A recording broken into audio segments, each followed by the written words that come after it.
گلے کوہسار by Farah Bukhari episode number 3 so let's get started. کہنے کو بظاہر 6 صفحات، لیکن انہیں لفظ لفظ پڑھتے، دہراتے اور ان پر یقین کرنے کی کوشش کرتے گل آویزہ کی پوری رات نکل گئی۔ اذانوں کی آواز آئی تو وہ بوجھل قدموں سے بمشکل خود کو گھسیٹتی نماز کے لیے باہر نکلی۔ نماز ختم کر کے دعا کے لیے ہاتھ اٹھائے تو جانے کیسے کیسے دکھ اور کیا کیا خیال ستانے لگے۔ زاروں قطار ہچکیوں سے روتے اس نے ہاتھ واپس گرا لیے۔ ساری امیدیں دم توڑ گئیں۔ سب کچھ ختم ہو جانے پر دعا کو اٹھے ہاتھوں کو لفظ بھی نہ سوچتے۔ اب وہ کیا مانگتی؟ اب بچا ہی کیا تھا؟ اس نے مصلے سے اٹھ کر ایک بار پھر ڈائری کھولی۔ بنا کسی دن، تاریخ اور سال وغیرہ کو ظاہر کیے صنوبر نے اپنے روزمرہ کے حالات درج کیے۔ پہلا صفحہ۔ آج میں بہت خوش ہوں۔ نورزادہ بی بی کے گھر رہتے مجھے 4 مہینے ہو گئے، لیکن یہاں اتنا مزہ پہلے کبھی نہیں آیا۔ آج پہلی بار میں نے اسجد کو دیکھا۔ اب سے پہلے میں نے صرف اس کی باتیں سنی تھیں۔ خان بیگم کا شہری بیٹا اتنا ماڈرن اور خوبصورت ہوگا میں نے سوچا بھی نہیں تھا۔ میرا دل چاہ رہا تھا کہ وہ سامنے بیٹھا رہے اور میں اس کو دیکھتی رہوں۔ شاید اسے بھی میری دیوانگی کا اندازہ ہو گیا تھا، لیکن وہ اتنا شرمیلا ہے کہ فوراً ہی واپس چلا گیا۔ جانے دوبارہ وہ کب آئے گا، اور اگر وہ یہاں نہ آیا تو میں خود کسی بہانے حویلی کا چکر لگا لوں گی۔ دوسرا صفحہ۔ آج اسجد نے پہلی مرتبہ مجھ سے بات کی۔ وہ شاید نورزادہ بی بی سے ڈرتا ہے، اس لیے کھل کر اظہار نہیں کر پاتا، لیکن آج جب وہ یہاں آیا تو بی بی گھر پر نہیں تھی۔ میں اکیلی کھڑی تھی۔ اس نے مسکرا کر سلام کیا اور پھر آگے بڑھ کر میرا ہاتھ تھام لیا۔ اس نے مجھے گھر کے پچھلے باغ میں رات کو سب کے سو جانے کے بعد بلایا۔ میرا دل خوشی سے جھوم اٹھا اور پھر پہلی مرتبہ ہم دونوں باغ میں ملے۔ اسے بھی پہلی ہی نظر میں مجھ سے پیار ہو گیا تھا۔ ہم نے روزانہ رات کو یہیں ملنے کا وعدہ کر لیا، کیونکہ 4 دن بعد اس کی شہر واپسی ہے۔ تیسرا صفحہ۔ اسجد کی پیار بھری میٹھی باتیں مجھے ہر وقت اپنے سحر میں جکڑے رکھتی ہیں۔ اب ہم بہت بار باغ میں مل چکے ہیں۔ وہ میری خاطر اب 15-20 دنوں بعد ہی شہر سے لوٹ آتا ہے۔ اس کی سنگت میں چاندنی راتوں کا حسن اور بڑھ جاتا ہے۔ وہ جب پیار سے میرا ہاتھ تھام کر نرم گھاس پر میرے ساتھ چلتا ہے تو دنیا حسین لگتی ہے۔ چوتھا صفحہ۔ 15 دن پہلے خان شہر سے آیا تھا، لیکن اس نے مجھے باغ سے ملنے سے منع کر دیا، کیونکہ اب گرمیاں آ گئی ہیں تو اسے ڈر تھا کہ ہمیں کوئی دیکھ نہ لے۔ اس نے مجھے رات کو اپنے ڈیرے پر بلایا۔ ڈیرے میں وقت شاید حسین ترین گزرا۔ اسجد نے اس رات جس محبت کا اظہار مجھ سے کیا، اسے میں لفظوں میں بیان نہیں کر سکتی۔ بس یہی کہہ سکتی ہوں کہ اگر مجھے اسجد نہ ملا تو میں مر جاؤں گی۔ 5واں صفحہ۔ آج اسجد نے مجھ سے شادی کا وعدہ کیا۔ اب ہم ایک دوسرے کے بنا نہیں رہ سکتے۔ ہم ایک دوسرے کے اتنے قریب آ گئے ہیں کہ جلد از جلد شادی ہی اس تعلق کا انجام ہے، اور مجھے یقین ہے کہ میرا اسجد مجھے کبھی دھوکہ نہیں دے گا، کیونکہ وہ بھی مجھ سے اتنا ہی پیار کرتا ہے۔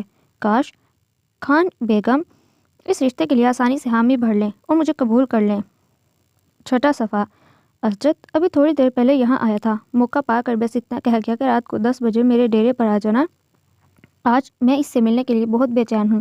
میں نے وہی نارنجی سوٹ پہننے کے لیے نکالا ہے جو اسجد میرے لیے شہر سے لایا تھا۔ آج وہی سوٹ پہن کر جب میں اس کے پاس جاؤں گی تو یقیناً وہ بہت خوش ہوگا۔ آج میں اسجد سے شادی کی بات کروں گی، اور اس بار اگر اس نے ٹالا تو میرے لیے مشکل ہو جائے گا۔ الفاظ نہایت سادہ بلکہ کسی حد تک سطحی سے تھے، لیکن 8ویں فیل رومانی جذبات رکھنے والی لڑکی سے کسی معنی خیزی اور گہرائی کی توقع ویسے بھی مشکل تھی۔ گل آویزہ نے جتنی مرتبہ ان صفحات کو پڑھا، اتنی مرتبہ اسے جاگتی آنکھوں سے اسجد اور صنوبر ہاتھوں میں ہاتھ ڈالے درختوں کے سائے تلے ساتھ ساتھ چلتے دکھائی دینے لگے۔ اسجد اپنی شوق چمکتی نگاہ اور مونچھوں تلے مسکراتے لبوں کے ساتھ چلتی صنوبر کو رخ موڑ کر دیکھتا، اور گل آویزہ اپنے جلتا سلگتا دل لیے خود اس کے پہلوں میں جا کھڑی ہوتی، بے خوفی سے اس کی آنکھوں میں دیکھتی اور چیخ چیخ کر کہتی، یہ مسکراہٹ صرف میرے لیے ہے۔ یہ دیوانگی، جنون، محبت تم میرے علاوہ کسی پر نچھاور نہیں کر سکتے۔ اور پھر صنوبر میری بہن، اس پر تو ہرگز نہیں۔ پھر اچانک یہ ساری جلن، سارا حسد کہیں پیچھے رہ جاتا اور اس سے بڑا بھیانک اور سچ سوال بن کر سامنے آ کھڑا ہوتا۔ اگر صنوبر کا خفیہ اور قریبی تعلق اسجد کے ساتھ تھا، اور اسجد نے جس کا آج تک شاید کسی سے ذکر بھی نہیں کیا، تو پھر صنوبر کا قتل، وہ بھی خان کے ڈیرے کے باہر، کیوں اور کیسے حالات میں ہوا؟ اور اسجد جسے اب تک کے وقت میں اس نے بے ضرر، معصوم اور سیدھا سادہ ہی پایا تھا، کیا ایک قاتل ہو سکتا ہے؟ اف! اس نے ڈائری دور پھینک کر سر تھاما۔ تو ایسا کچھ ہونے والا تھا۔ تب ہی اس کا دل پکار پکار کر کہہ رہا تھا کہ خان سے یہ آخری ملاقات ہے، تو یعنی یہیں تک ہمارا سفر تھا۔ اور اگر یہیں تک تھا تو کیوں میرے وجود پر اس مہربانی کی بساط کی؟ کیوں اس خالی بنجر من میں محبت کا پھول کھلا، ایسا پھول کہ جس کی خوشبو سے وہ باقی کی ساری زندگی معطر رہ سکتی تھی، ہر آزمائش پر کھری اتر سکتی تھی، ہر دکھ جھیل سکتی تھی، ہر طوفان کا سامنا کر سکتی تھی۔ ونی ہونے کے بعد جب وہ بیاہ کر خان بیگم کی حویلی میں گئی تو سارے راستے اس پر بند ہو چکے تھے، اور اب موت ہی اس کیفیت سے نجات کا واحد حل ہے۔ تب 15ویں دن استبل میں اسجد عالم دکھائی دیا۔ قید خانے میں جیسے سورج چمک اٹھا، زندگی کو ایک مقصد مل گیا۔ بھلے وہ مقصد محض اس کی ایک جھلک دیکھنے کی حد تک محدود تھا، لیکن وہ خوش تھی اس کے نام سے منسوب ہو کر، اس کی نسبت سے پہچانے جانے سے۔ لیکن آج ایک بار پھر قسمت نے ساری راہیں بند کر دی تھیں، اور اس بار وہ بری طرح حوصلہ ہار بیٹھی تھی۔ نہ جینے کی امنگ تھی، نہ لڑنے اور آگے بڑھنے کا حوصلہ۔ بہت پریشان ہو گلے؟ زیبا نے دھیرے سے اس کا کاندھا چھوا، اور گل آویزہ ضبط کے رہے سہے بندھن ہار کر اس کے گلے سے لپٹ گئی۔ میں اسے قاتل کے روپ میں نہیں دے سکتی، نہ کبھی اس کے سامنے جانا چاہتی ہوں۔ اس نے جو کیا اس سے کوئی سروکار نہیں رکھنا چاہتی۔ وہ اور زور سے رونے لگی۔ کیا تم ہمیشہ کے لیے ہمارے پاس رہ سکتی ہو؟ زیبا نے کسی امید پر اس کا چہرہ دیکھا۔ اماں کے دل میں ڈر بیٹھ گیا ہے کہ صنوبر کی طرح خدا نخواستہ ایک دن تم بھی۔ وہ ہچکچا کر رک گئی۔ اگر صنوبر کا قاتل اسجد ہے تو آویزہ تم وہاں کیسے محفوظ رہ سکتی ہو؟ اسجد؟ گل آویزہ کی آنکھوں کے آگے وہ حسین ترین لمحات پھر آ گئے جنہیں وہ اپنی زندگی کا حاصل سمجھ بیٹھی تھی۔ وہ قاتل جس کی آنکھوں میں بے پناہ محبت اور جذبوں کا ایک سمندر آباد تھا، کیا اسی طرح پہلے دل لبھاتا ہے، محبت لٹا کر جان کھینچ لینے والا بے رحم عاشق؟ کیا سوچنے لگی؟ زیبا نے اس کا کاندھا ہلایا تو وہ چونکی۔ خان بیگم تو یہی چاہتی ہیں کہ میں کبھی واپس نہ آؤں، لیکن اسجد؟ اس کے لب کپ کپائے۔ ابھی بھی اس کے بارے میں سوچ رہی ہو؟ زیبا تل ملا گئی۔ جانتی ہو ہم نے ڈائری پڑھنے سے تمہارے آنے تک کا ایک ایک لمحہ کیسے کانٹوں پر گزارا ہے، تمہیں زندہ سلامت اپنی آنکھوں کے سامنے دیکھ کر اماں موت کے منہ سے لوٹی ہیں۔ زیبی، یہ ڈائری؟ گل آویزہ اچانک کسی خیال سے چونکی۔ یہ تم لوگوں کو کہاں ملی؟ ہماری پیٹی میں پڑی تھی، لیکن پچھلے 2 سالوں میں تو کبھی سامنے نہیں آئی۔ میں نے خود بے شمار مرتبہ پیٹی کھولی تھی۔ ارے اتنا سامان ہے اس کے اندر، اتنی سی چیز کی طرف کہاں دھیان گیا ہوگا؟ امی نے گرمیوں سردیوں کے کپڑے اوپر نیچے کیے تو شاید اسی وجہ سے اوپر نکل آئی۔ میں نے اس روز کسی کام سے پیٹی کھولی تو بالکل سامنے رکھی تھی۔ میں تو خوب چونکی اسے دیکھ کر۔ یاد ہے نا باجی کیسے ہمیشہ اسے ساتھ لگائے پھرتی تھی؟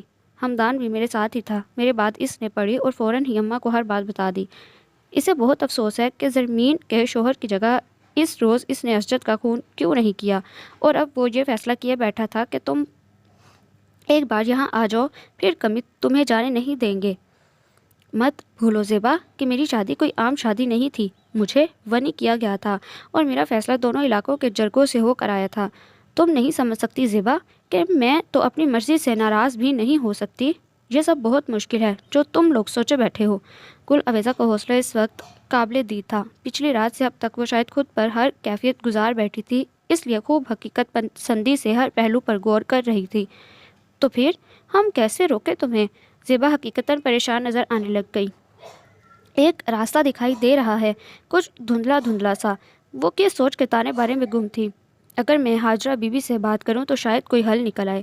2 سال میں نے ان کے بچوں کو پڑھایا ہے، ان کے سسر جرگے کے بڑے مشران میں سے ایک ہے، ہو سکتا ہے وہ میری رہنمائی کر سکیں۔ ہاں گلے، کاکا جان تو بہت نیک اور اچھے آدمی ہیں، وہ ضرور ہماری مدد کریں گے۔ بس ایک الجھن ہے۔ وہ پریشانی سے اپنی ہتھیلی مسل رہی تھی۔ انہیں ڈائری اور اسجد کے بارے میں کھل کر بتانا پڑے گا۔ تو کیا ہوا؟ تمہاری زندگی بچانے کے لیے ہم کچھ بھی کر سکتے ہیں، یا تم اسجد لالہ کو بچانا چاہتی ہو؟ اب بھی وہ حیران تھی۔ نہیں، میں اپنی بہن کو بچانا چاہتی ہوں۔ ہیں؟ زیبا کچھ نہ سمجھتے ہوئے اسے دیکھنے لگی۔ اسے تو ہم کھو چکے ہیں، تو کیا مری ہوئی بہن کی عزت داؤ پر لگا دیں؟ وہ اٹھ کھڑی ہوئی۔ پھر بات زیبا کی سمجھ میں آ گئی تھی۔ فی الحال میں کسی تفصیل میں نہیں جاؤں گی، بس ان سے مشورہ طلب کروں گی کہ سسرالی گاؤں واپس نہ جانے میں مجھے کیسے مسائل کا سامنا ہو سکتا ہے۔ اماں جان، وہ کاکا جان آئے ہیں، ساتھ میں چچی اور لالا لائق بھی ہیں۔ دلنازا نے پلنگ کے قریب آ کر آہستہ سے خان بیگم کو مخاطب کیا۔ نیند تو وہ بھی پوری کر چکی تھی، بس یوں ہی لیٹی تھی۔ انہیں بٹھا تو دیا نا؟ خان بیگم نے جلدی سے اٹھ کر شال اپنے گرد اوڑھی۔ جی، بڑے کمرے میں ہیٹر لگا ہے، ادھر ہی بیٹھ گئے ہیں سب۔ دل نازا ان کی چپلیں سیدھی کر کے سامنے رکھنے لگی اور اسجد وہ اٹھ کھڑی ہوئی۔ لالا اپنے کمرے میں ہی ہیں، میں نے بلایا، اب ان سب کے ساتھ بیٹھے ہیں۔ دل نازا نے باقاعدہ انہیں بازو سے تھام کر ساتھ چلنا شروع کیا۔ خان بیگم دھان پان سی خاتون تھی، جب تک جوان تھی خوب چست اور ایکٹیو تھی، لیکن ڈھلتی عمر نے وجود میں کمزوری اور نقاہت بھر دی۔ بلڈ پریشر بھی زیادہ تر لو رہنے لگا۔ نیند سے جاگ کر فوری طور پر اٹھ کھڑا ہونے اور چلنے پھرنے میں کافی دقت محسوس کرتی تھیں۔ السلام علیکم لالا، آئیں بھابھی، وہ دیورانی سے بغل گیر ہوئیں۔ لائق محمد آگے بڑھا تو اس کے سر پر ہاتھ رکھا۔ جیتے رہو، طبیعت ٹھیک ہے بھابھی جان؟ خیر سے تو سوئی تھی نا؟ جی جی الحمدللہ، بس کھانا کھا کر جی سست ہوا تو لیٹ گئی۔ آپ سنائیں، بڑے دن بعد چکر لگایا؟ دل ہی دل میں ان سب کی آمد پر تشویش محسوس کرتی وہ مسکرا کر خیریت دریافت کرنے لگی۔ ہاں بس یہ سردی کا موسم خان کے لیے مشکل ہوتا ہے۔ دلشادے بھابھی نے مسکرا کر شوہر کی طرف دیکھا۔ ٹھنڈ سے ان کی بالکل نہیں بنتی، آج بھی بڑی مشکل سے ہمت کر کے آیا ہوں۔ اصل میں بھابھی جان وہ قدرے رک کر معلوم نہیں کس سوچ میں پڑ گئے۔ خان بیگم نے پریشانی سے دیورانی کو دیکھا، لیکن وہ شاید شوہر کے بولنے کی منتظر تھی۔ حجرے میں آج لائق کے دوسرے چند ساتھیوں کے ساتھ بحث چھڑ گئی۔ گل بخت اور نصیب جان بھی تھے وہاں۔ قربان خان نے دوبارہ آغاز لیا۔ وہ اسجد کی دلہن کو بہت دن ہو گئے ہیں گاؤں سے گئے ہوئے۔ رحیم اللہ بھائی کا کہنا ہے کہ ونی کی لڑکی کو اتنی ڈھیل دینا درست نہیں۔ سلطان احمد نے بھی ان کی تائید کی، کہنے لگے ذرا سی بیماری کی خاطر اتنے دن کون بھیجتا ہے، کل کو یہی دشمن قبیلہ تانے مارے گا، ہو سکتا ہے کوئی الزام ہی لگا دے، کہہ دیں گے ہم نے بہو کو گھر سے نکال دیا۔ آپ سمجھدار ہیں بھابھی، ادھر سب کو بڑی تشویش لاحق ہے۔ میں سمجھتی ہوں لالا، آپ ٹھیک کہہ رہے ہیں۔ خان بیگم کو اچانک ہی معاملے کی سنگینی کا احساس ہوا۔ رحیم اللہ خان اور سلطان احمد جرگے کے بزرگ تھے، اگر انہوں نے یہ پیغام بھیجا تھا تو بات ضرور سنجیدہ تھی۔ گل عویزہ کو اسجد سے دور کرنے کی خوشی میں ان پہلوؤں کو وہ واقعی نظر انداز کر بیٹھی تھیں۔ نورزادہ بھابھی بھی دشمن کے گاؤں سے ہیں، لیکن 25 سالوں میں مشکل سے 25 بار بھی میکے نہیں گئیں، وہ بھی اتنے دنوں کے لیے۔ اورنگزیب جیسے نرم دل بندے نے بھی 3-4 دن سے زیادہ کی کبھی اجازت نہیں دی۔ بیوی سے نرمی کا سلوک اپنی جگہ، لیکن ان چھوٹی چھوٹی باریکیوں کا خیال قبیلے سے قبیلے کی سطح پر آ کر کیا جاتا ہے۔ یہاں معاملہ پورے گاؤں کی ناک اور عزت کا آ جاتا ہے۔ ویسے آپ نے اسے بلایا تو تھا نا، کیا ادھر سے کوئی مسئلہ ہے؟ آخر میں سیدھا سیدھا سوال کر ڈالا۔ خان بیگم دوہری مشکل میں گرفتار ہو گئیں، نہ جھوٹ بول سکتی تھی نہ سچ۔ کاکا جان وہ اصل میں ساری کوتاہی میری ہے۔ اسجد نے ماں کے کچھ بولنے سے پہلے بات کو سنبھالا۔ اماں جان تو پچھلے ہفتے سے کہہ رہی ہیں کہ اسے واپس بلانے کا بندوبست کرو، لیکن میں وہ حکیم شیرو والی زمین کے مسئلے میں پھنسا ہوا تھا۔ روز ہی رستم کو لے کر وہاں جانا پڑتا ہے، پھل پک کر تیار ہو چکا ہے اور جہاں درختوں کے قبضے کا مسئلہ ہی حل نہیں ہو رہا۔ مجھے فکر تھی کہ اگر معاملہ جلد نہ سلجھا تو کہیں پھل نہ سڑ جائیں۔ آپ پریشان نہ ہوں، ہم کل صبح ہی اسے بلوا لیں گے۔ باقی مسئلہ وغیرہ کوئی نہیں تھا۔ اسجد نے نہایت سلجھے ہوئے انداز میں فوری جواب دے کر قربان چاچا اور خان بیگم دونوں کو مطمئن کر دیا۔ بس ٹھیک ہے، کاکا جان ایک دم ڈھیلے ہو کر ہنس دیے۔ مجھے پتا تھا کوئی بڑی بات نہیں ہوگی، لیکن کیا ہے نا بچے، تم ادھر کا ماحول زیادہ جانتے نہیں ہو، میں نہیں چاہتا کل کو تمہارے لیے کوئی مسئلہ بنے۔ بس ٹھیک ہے، اب میں باقی سب کو بھی سمجھا دوں گا۔ اور بھابھی ادھر آپ کے گاؤں میں تو شادی ہے نا، سنا ہے؟ زرمین سب کے لیے چائے لائی تھی۔ پیالی اٹھاتے ہوئے انہیں کچھ خیال آیا۔ جی لالا، میرے بھائی کی پہلی خوشی ہے، اس کے بڑے بیٹے کی شادی ہے، لڑکی بھی ہماری اپنی ہے، بس پرسوں نکلنا ہے۔ وہی تو میں سوچ رہا تھا، ننہالیوں کی پہلی شادی ہے، دلہن کو بنا ساتھ لیے کیسے جا سکتے ہیں؟ کاکا جان نے کچھ ایسے میٹھے میٹھے سنا دیا کہ خان بیگم لاجواب ہو گئیں۔ دل میں تو سوچے بیٹھی تھی کہ چلو اچھا ہے، نہ شادی میں گل عویزہ ہوگی، نہ اسجد سے سامنے کا امکان ہوگا، وہاں جا کر بھی یہی کہہ دیتی کہ دلہن کی ماں اسپتال میں ہے اور خیال رکھنے والا کوئی نہیں۔ لیکن یہ قربان لالا، اس سے تو جیسے قسم ہی کھا لی تھی گل عویزہ کو واپس بلوانے کی۔ خان بیگم نے زبردستی کی مسکراہٹ لبوں پر سجا کر تائید میں سر ہلایا، جبکہ اسجد کے دل پر پڑے اداسی کی تہ در تہ پردے ایک ایک کر ہٹنے لگے اور جیسے سیاہ بادلوں بادلوں کے سامنے سے ہٹ جانے پر چمکتا چاند مسکرانے لگتا ہے۔ اس کے تصور میں بھی وہ پری چہرہ پوری آب و تاب سے چمکنے لگا۔ کانوں میں اس کی ہنسی کے جلترنگ سے بجنے لگے۔ کل وہ چاندنی سا پیکر لیے اس کے سامنے اور اس کے پاس ہوگی۔ دل اچانک ہی وصال یار کو تڑپ اٹھا۔ ہفتوں کا کٹھن اور صبر آزما انتظار سمٹ کر گھنٹوں تک آ پہنچا تو بے چینی کچھ اور بڑھ گئی۔ وہ اپنی میٹھی شرارتی ہونٹوں پر مسکراہٹ دبائے کاکا جان کے پیچھے پیچھے خود بھی باہر نکل آیا کہ اماں جان کہیں اس کی چوری نہ پکڑ لیں۔ صنوبر کو ڈائری لکھنے کا شوق 8ویں جماعت میں پیدا ہوا۔ اسکول میں منگورا سے ایک ٹیچر آئی تھی جس کے ساتھ اس کی ماڈرن سی بیٹی تھی نگینہ۔ وہ 8ویں کی طالبہ تھی۔ اس نے کلاس فیلوز میں ایک ڈائری وغیرہ رکھنے کا شوق ڈالا۔ ساری لڑکیاں ان دنوں ایک دوسرے سے انٹرویو آٹوگراف لیتی اور اپنی اپنی ڈائریوں کو اقوال اشعار اور تصویروں سے بھرتی نظر آتی۔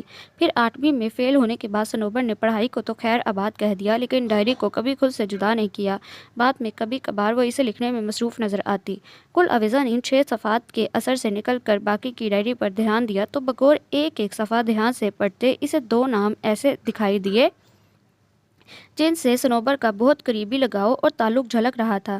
ان میں سے ایک اس کی اسکول کی دوست نجمہ تھی اور دوسری بریرہ۔ یہ بریرہ تو نادرہ خالہ کی بیٹی ہے نا، جہاں صنوبر سلائی سیکھنے جاتی تھی۔ کل عویزہ نے پاس بیٹھی زیبا کو متوجہ کیا جو لکڑی کا گول فریم اور رنگ برنگے دھاگے لیے ایک چادر کی کڑھائی میں مصروف تھی۔ ہاں، اسکول کے بعد بریرہ ہی اس کی پکی سہیلی تھی۔ زیبا نے دانتوں سے دھاگا توڑ کر سوئی علیحدہ کی۔ مجھے لگتا ہے ہمیں صنوبر کی سہیلیوں سے ملنا چاہیے، ہو سکتا ہے کوئی کام کی بات ہاتھ لگ جائے۔ میں ان 6 صفحوں پر آنکھیں بند کر کے یقین نہیں کر سکتی۔ ڈائری کے اوپری کونے پر تھوڑی ٹکائے وہ کسی گہری سوچ میں گم نظر آئی۔ پھر تو ہمیں صرف بریرہ باجی سے ہی ملنا چاہیے، کیونکہ جن دنوں وہ نور زادہ بی بی کے پاس گئی تھی اس سے پہلے وہ نادرہ خالہ سے سلائی سیکھ رہی تھی اور صرف بریرہ ہی اس کی قریبی سہیلی تھی۔ یاد نہیں، جب 15-20 دنوں بعد وہ گھر چکر لگانے آتی تو بریرہ سے ملنے ضرور جاتی۔ گل عویزہ نے کسی فیصلے پر پہنچنے کی کوشش کی۔ سنو گلے، حمدان اچانک کمرے کے دروازے میں آیا تو چونک کر اس نے سر اٹھایا۔ اسجد کا فون آیا تھا، کل تمہیں گاؤں واپس بلایا ہے۔ حمدان کا لہجہ اس کے ذکر پر سخت روکھا اور کھردرا تھا۔ واپس؟ زیبا نے بے ساختہ بہن کو دیکھا جس کے دل کی دھڑکن جانے کیوں بہت تیزی سے بے ربط ہوئی۔ کیا بات ہوئی؟ اس سے خود کو سنبھالا۔ وہ لوگ کہیں شادی میں جا رہے ہیں، شاید سیدو کہہ رہا تھا تمہارا ساتھ جانا ضروری ہے۔ کل ڈرائیور درے پر آ جائے گا۔ کب؟ کوئی ٹائم وغیرہ؟ نہیں، اس نے کہا جب تم لوگ گھر سے نکلو تو بتا دینا، میں ڈرائیور کو بھیج دوں گا۔ عویزہ کہیں نہیں جائے گی؟ اماں اچانک کمرے میں داخل ہوئی۔ سب نے ایک ساتھ اس طرف دیکھا۔ کل میں خود زرتاج خان کے پاس جاؤں گی، چاہیں تو جرگہ بٹھا لیں، میں اپنی بیٹی کو قاتلوں کے حوالے نہیں کر سکتی۔ ان کا بیمار وجود لڑکھڑانے لگا، سانسیں 2 قدم چلنے پر پھولنے لگیں۔ ہامتے ہوئے دروازہ تھاما تو گل عویزہ اور حمدان دوڑ کر پاس آئے اور سہارا دے کر قریبی چارپائی پر بٹھایا۔ زیبا بھاگ کر پانی لے آئی۔ میں کہیں نہیں جاؤں گی اماں۔ زیبا سے گلاس لے کر ماں کے لبوں سے لگایا۔ اور آپ فکر نہ کریں، میں خود صبح زرتاج چاچا، بلاور لالا اور بڑے آغا جی نعمت اللہ خان سے بات کروں گی۔ وہ سر کو ہاتھوں سے تھام کر دھیرے دھیرے وہیں لیٹ گئیں اور گل عویزہ باہر نکل آئی۔ تاروں بھرے آسمان پر نظر ڈالتے ہی اسے پھر سے صنوبر یاد آ گئی۔ آج صبح سے ہی جب سے اس نے تفصیلاً ڈائری پڑھی تھی صنوبر بہت شدت سے اسے آس پاس محسوس ہو رہی تھی۔ وہ اپنی آنکھیں بند کرتی اور صنوبر اس کے تصور میں اتر آتی۔ جانے اس کی اداس خالی نگاہوں میں کیسے کیسے سوال تھے۔ گل عویزہ نے تھک کر ستون سے ٹیک لگائی۔ سوالوں نے تو میرے اندر آگ لگا رکھی ہے میری بہن۔ وہ نہایت سست اور ڈھیلے انداز میں نیچے بیٹھتی چلی گئی۔ کوئی اپنی سگی بہن کو اپنے شوہر سے منسوب کر کر سوچے تو 100 موتیں مر جائے۔ میں بھی اب زندوں میں کہاں ہوں۔ یہ کیا کیا صنوبر؟ کاش اس بھری کائنات میں تمہیں اور کوئی ملا ہوتا، کاش کوئی اور۔ میرے اللہ، گرم گرم آنسو کی لکیریں بہہ نکلی تھیں آنکھوں سے اور دل کہاں کہاں سے چنتی۔ اس کے ٹکڑے کیسے بے حس ہوتے ہیں جو پتھر دلوں کے مالک۔ اس نے سختی سے اپنی آنکھیں رگڑیں۔ وہ جو جانتا تھا کہ میں کسی کی بہن ہوں کیسے اتنی آسانی سے میرے قریب آنے پر تیار ہو گیا۔ پہلے ایک کے دل سے کھیلا اور اب اس نے ضبط کی کوشش میں بری طرح لب جمائے۔ وقتی جذبات کا شکار ہونے والے ایسے ستی لوگوں میں حساسیت نام کو نہیں ہوتی، بس ایک جنون بشری تقاضوں کا۔ اس نے ہاتھ کی پشت کو ہلا کر اپنا چہرہ رگڑا، جانے کیوں جہاں آج بھی اسجد کے لمس کی گرمی پوری شدت سے محسوس ہوتی۔ یہ سب چیزیں آج ہی لینی ہیں۔ اس نے لسٹ پڑھ کر خان بیگم کا چہرہ دیکھا۔ ہفتے بھر سے ان نیستی ماریوں کو کہہ رہی ہوں کہ شادی کی تیاری شروع کرو، لیکن ان کا دماغ صرف 24 گھنٹے پہلے ہی کام کرنا شروع کرتا ہے۔ اب بولو کچھ۔ انہوں نے زور سے پاس بیٹھی دل نازا کو دھپ رسید کی۔ وہ کندھا سہلاتے بریختہ کو دیکھنے لگی۔ لالا، ہمیں تو پتہ نہیں تھا کہ کس کس نے جانا ہے۔ رات کو اماں جان نے بتایا کہ زری باجی کے علاوہ سب جائیں گے۔ تو بریختہ دھیرے سے منمنائی۔ اچھا، کوئی بات نہیں، میں بھی کہیں قریب سے سب کچھ لے آؤں گا۔ وہ قدرے الجھا سا اٹھ کھڑا ہوا۔ آج ہی گل اویزا نے بھی آنا تھا۔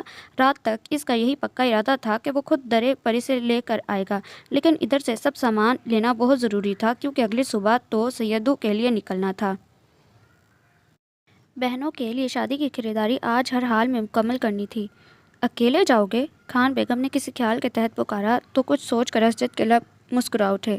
اکیلا؟ اب کہیں نہیں جانا۔ ایک مہربان دوست نے مشورہ دیا ہے کہ اپنے ساتھ محافظ ضرور رکھا کروں۔ اس نے بلا وجہ تفصیلی جواب دیا۔ خان بیگم نے تسلی سے سر ہلایا۔ ہاں، اچھا کرتے ہو، کوشش کیا کرو کار بھی خود نہ چلاؤ۔ یہ ڈھیر سارے آدمی کس لیے ہیں؟ وہ اٹھ کھڑا ہوا۔ اب نکلتا ہوں، امید ہے دوپہر تک واپس آ جاؤں گا انشاءاللہ۔ اور وہ لڑکی؟ خان بیگم کے ماتھے پر واضح بل آیا۔ کب آ رہی ہے؟ میں نے رستم کے ذمہ لگا دیا ہے، وہ لے آئے گا۔ اسجد کہہ کر مزید نہیں رکا۔ خان بیگم نے بھی سر ہلانے پر اکتفا کیا۔ گھر سے تو وہ دونوں حاجرہ بی بی کے ہاں جانے کے لیے نکلی۔ ارادہ یہی تھا کہ پہلے آغا جان سے مشورہ طلب کیا جائے اور اگر یہیں رہنے کی کوئی مناسب راہ نکلتی ہو تو زرتاج چاچا اور بلاور کی حویلی میں جا کر مزید کچھ عرصہ گاؤں میں رہنے کے لیے ان کا ساتھ طلب کیا جائے۔ ناشتے کے فوراً بعد ہی دونوں روانہ ہو گئیں تاکہ اسجد کا فون آنے سے پہلے وہ کسی حتمی نتیجے پر پہنچ جائیں۔ گل اویزا کا ذاتی خیال یہی تھا کہ فوری طور پر اسے کوئی بہانہ بنا کر اسجد سے معذرت کرنی پڑے گی۔ یہ تو طے تھا کہ گاؤں وہ ہرگز واپس نہیں جائے گی، لیکن نہ تو زرتاج چاچا اور نہ حاجرہ بی بی۔ گل اویزا کے قدم گھر سے نکلتے خود بخود ایک تیسرے راستے کی جانب مڑ گئے۔ زیبا چونکی تو ضرور، لیکن بنا کوئی سوال کیے بہن کے ہم قدم چلتی رہی۔ یہ تیسرا راستہ نادرہ خالہ کے گھر جاتا تھا۔ یقیناً وہ کوئی بڑا قدم اٹھانے سے پہلے بریرہ سے ملنا چاہتی تھی۔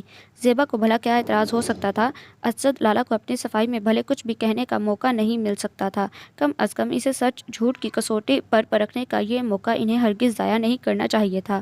بریرہ ان کی دیکھی بھالی تھی اور ان کے گھر والوں سے بھی اچھی طرح جان پہچان تھی، لیکن صنوبر کی موت کے بعد چونکہ آنا جانا بالکل ہی کم ہو گیا تھا، اس لیے گل اویزا نے زیبا کو سلائی سکھانے کا بہانہ بنایا۔ گھر پر اس کی امی اور بھابھی بھی تھیں اور جب کمرے میں بریرہ اور وہ تنہا رہ گئیں تو گل اویزا نے فوراً ہی صنوبر کا ذکر چھیڑ دیا۔ ان کے پاس وقت کی شدید کمی تھی، بنا وقت ضائع کیے اصل مدعے پر آنا اس کی مجبوری تھی۔ پچھلے دنوں میں نے اس کی ڈائری پڑھی، اس میں کافی ذکر تھا آپ کا۔ صنوبر کی ڈائری؟ وہ یاد کر کے مسکرائی۔ ہاں، بہت شوق تھا اسے ڈائری لکھنے کا، روز ہی میرے پاس لے کر آتی کہ اب کچھ لکھ دو۔ اب اتنی باتیں مجھے کہاں آتی تھیں، آج کل میں بڑی الجھن میں ہوں۔ بریرہ باجی، آپ اس کی ایک قریبی دوست تھیں، کیا میں اس ناطے سے آپ سے کچھ پوچھ سکتی ہوں؟ کہو گل اویزا، جتنا اس کے بارے میں جانتی ہوں میں کچھ نہیں چھپاؤں گی۔ کیا آپ جانتی ہیں کہ وہ کس سے پیار کرتی تھی؟ بہت ہمت کر کے گل اویزا نے اپنے دل کی بات زبان تک لے آئی۔ کبھی اس نے آپ سے اپنے دل کی بات کی؟ ہاں، وہ دشمن قبیلے سے تھا، وہیں تمہاری جہاں شادی ہوئی ہے۔ بریرہ نے بے وقوفی سے فی الفور جواب دیا اور گل اویزا کی سانس گلے میں اٹک گئی۔ اس کا نام؟ صنوبر، اسے خان کہتی تھی۔ میں نے ایک بار نام پوچھا تو ہنس کر ٹال گئی۔ میں سمجھ گئی کہ بتانا نہیں چاہتی، اس لیے دوبارہ نہیں پوچھا۔ آپ یہ ڈائری پڑھیں بریرہ باجی۔ گل اویزا نے بجھے دل سے ڈائری آگے بڑھائی۔ صرف یہ چند صفحات؟ کیا ان باتوں میں کسی کا ذکر اس نے آپ سے کیا؟ گل اویزا نے وہ پہلا صفحہ نکال کر اس کے آگے کیا اور وہ خاموشی سے پڑھنے لگی۔ ہاں، یہ سب باتیں میں جانتی ہوں۔ بریرہ نے اطمینان سے ڈائری واپس کی۔ وہ کئی بار ان باتوں کا مجھ سے ذکر کر چکی ہے۔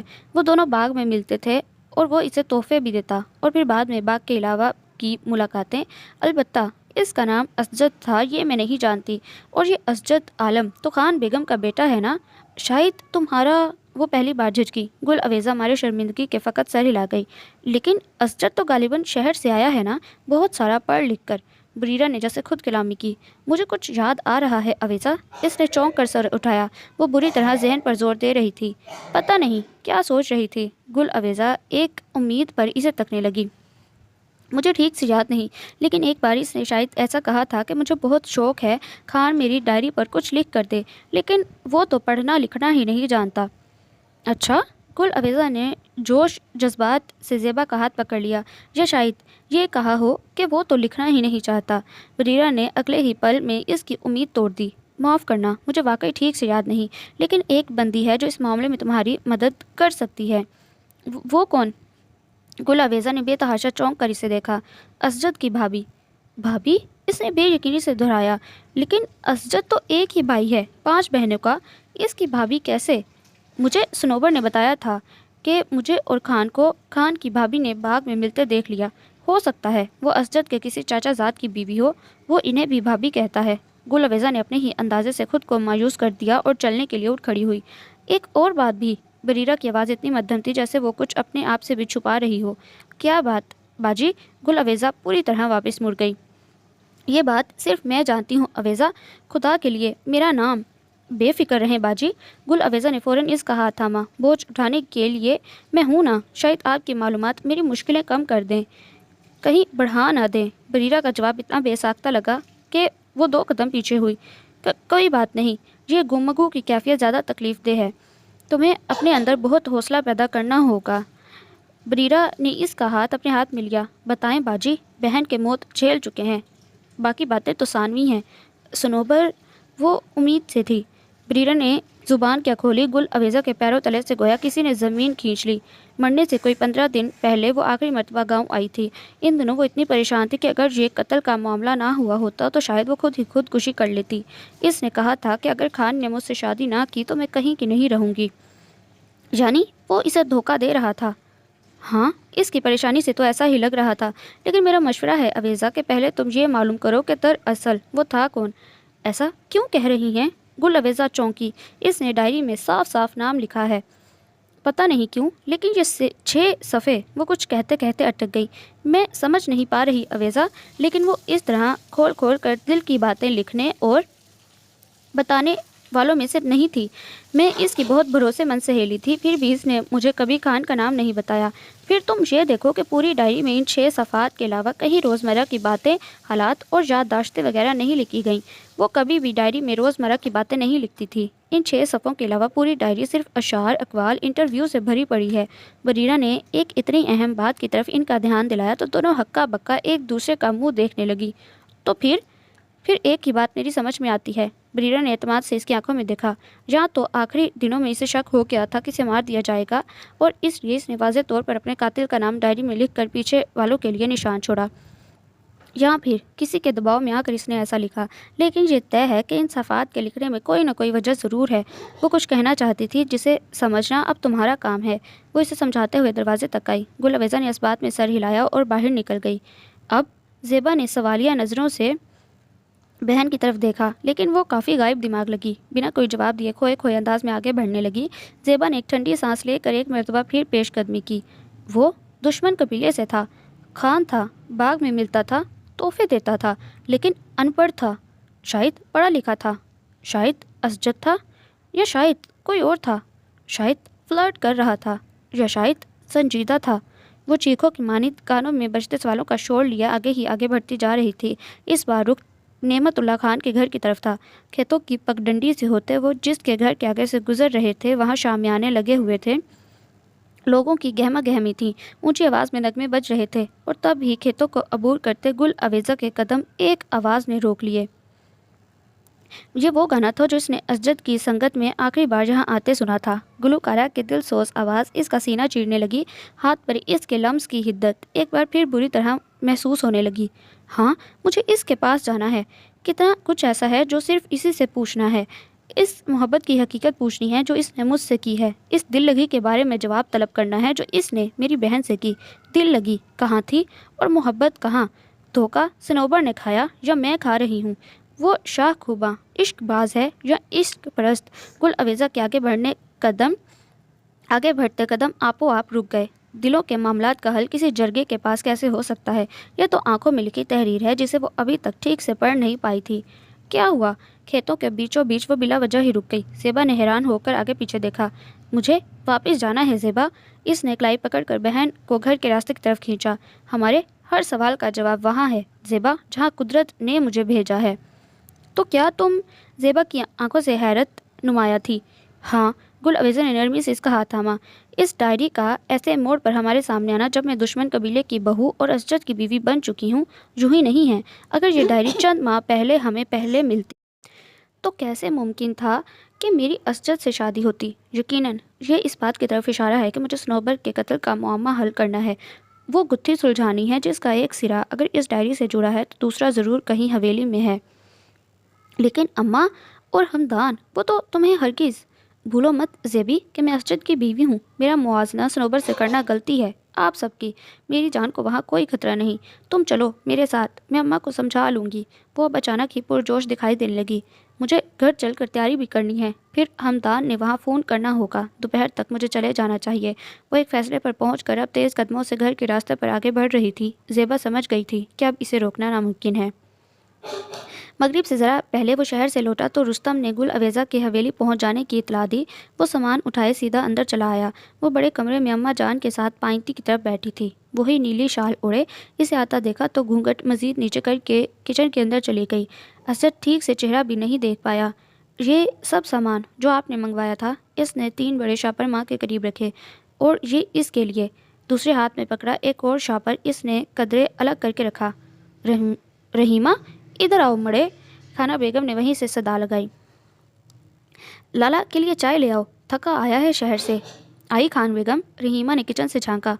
یہ تو کپڑے لگ رہے ہیں۔ خان بیگم نے سب سے پہلے اس آخری تھیلے کا جائزہ لیا۔ 5 سوٹ ہیں۔ اسجد نے آنکھوں پر ہاتھ رکھا۔ 3 گرم سوٹ ان سلے ہیں، موسم کی مناسبت سے لے لیے، اور 2 ریڈی میڈ شادی میں پہننے کے لیے۔ میرا خیال ہے پچھلے 5 ماہ میں ہم نے اسے کچھ نیا نہیں دلایا۔ اچھا کیا۔ خان بیگم نے شاپر پرے رکھتے خود کو کسی بھی تفصیلی تبصرے سے باز رکھا۔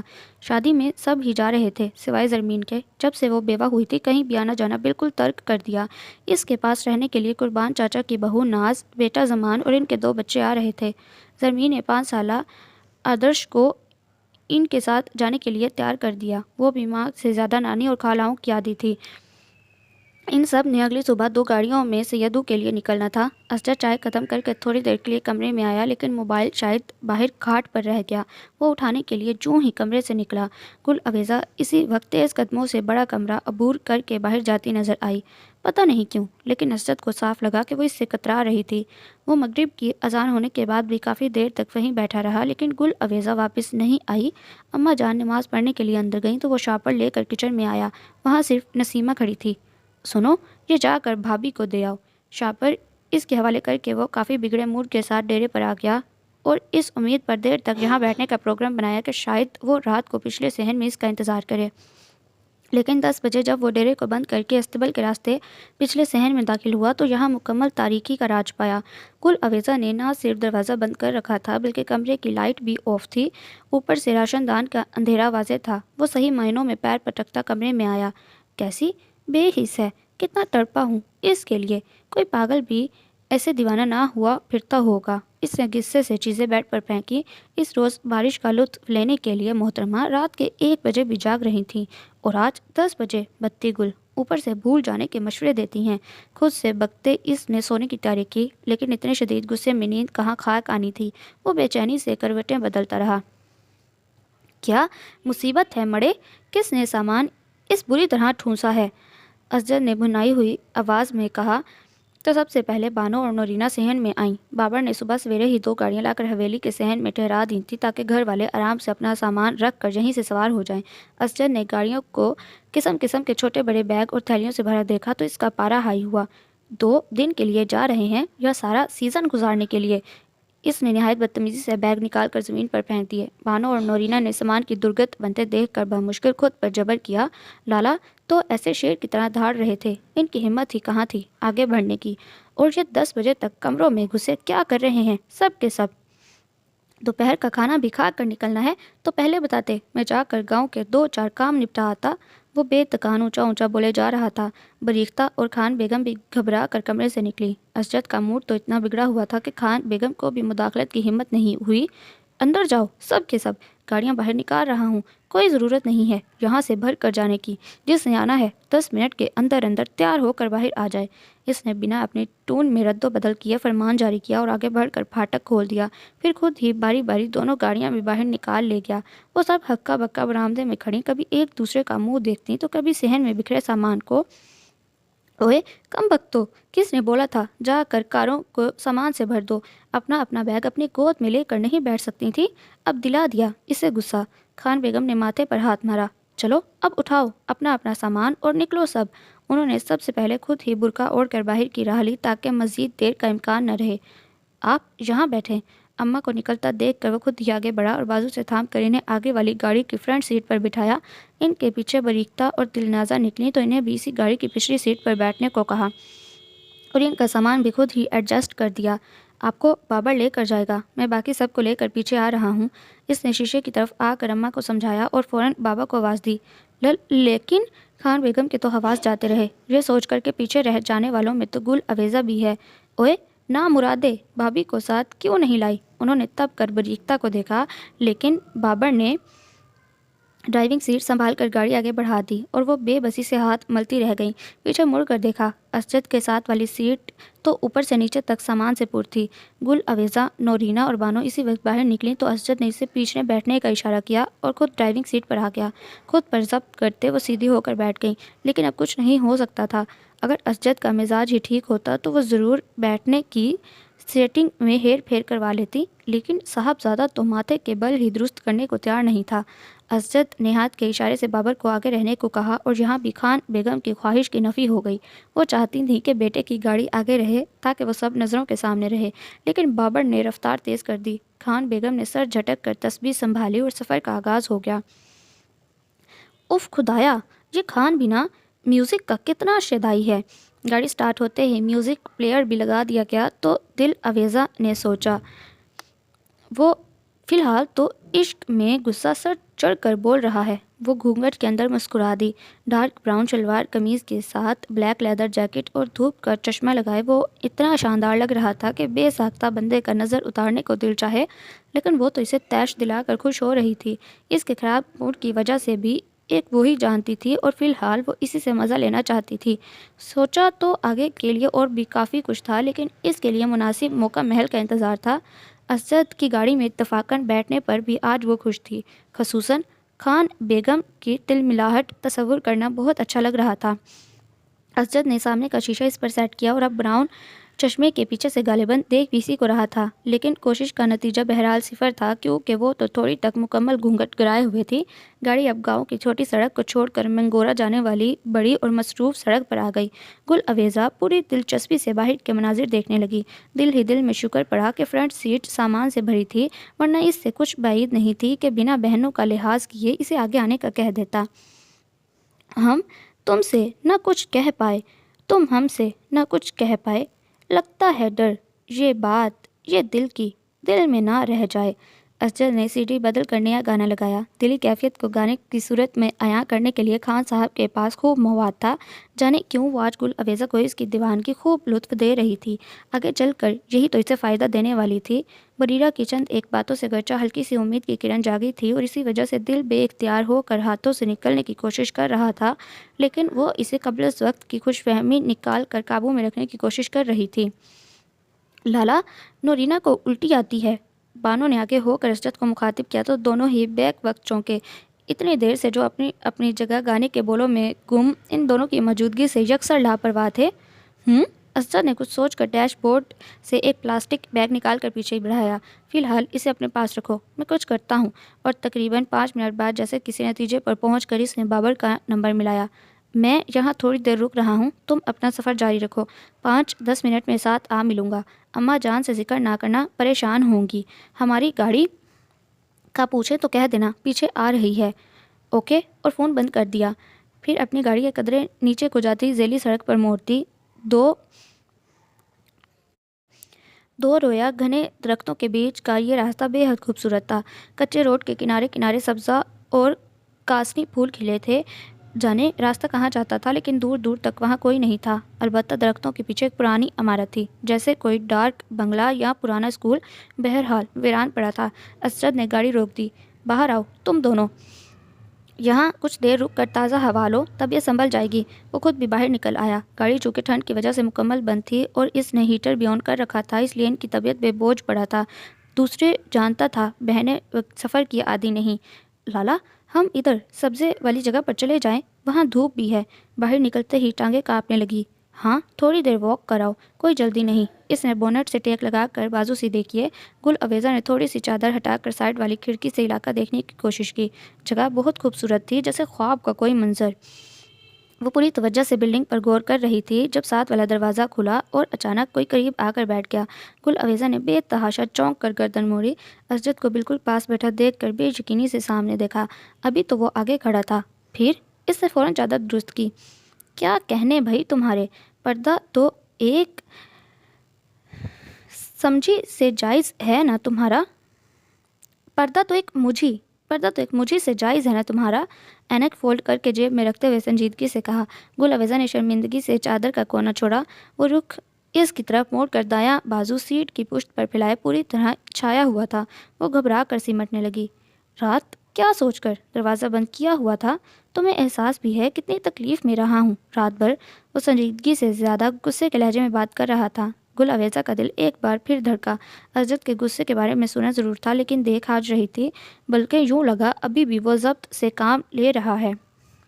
لکا چھپی کا کھیل سمجھ رکھا ہے ہمارے رشتے کو؟ لہجے میں شدت کی ناراضگی تھی۔ جس دن بازو سے پکڑ کر اپنے کمرے میں لے آیا، کسی کی جرت نہیں ہوگی کچھ بولنے کی۔ نہیں خان، خدا کے لیے ایسا مت کرنا۔ وہ بے ساختہ سر اٹھا کر بولی تو اسجد کو حیرت کا جھٹکا لگا۔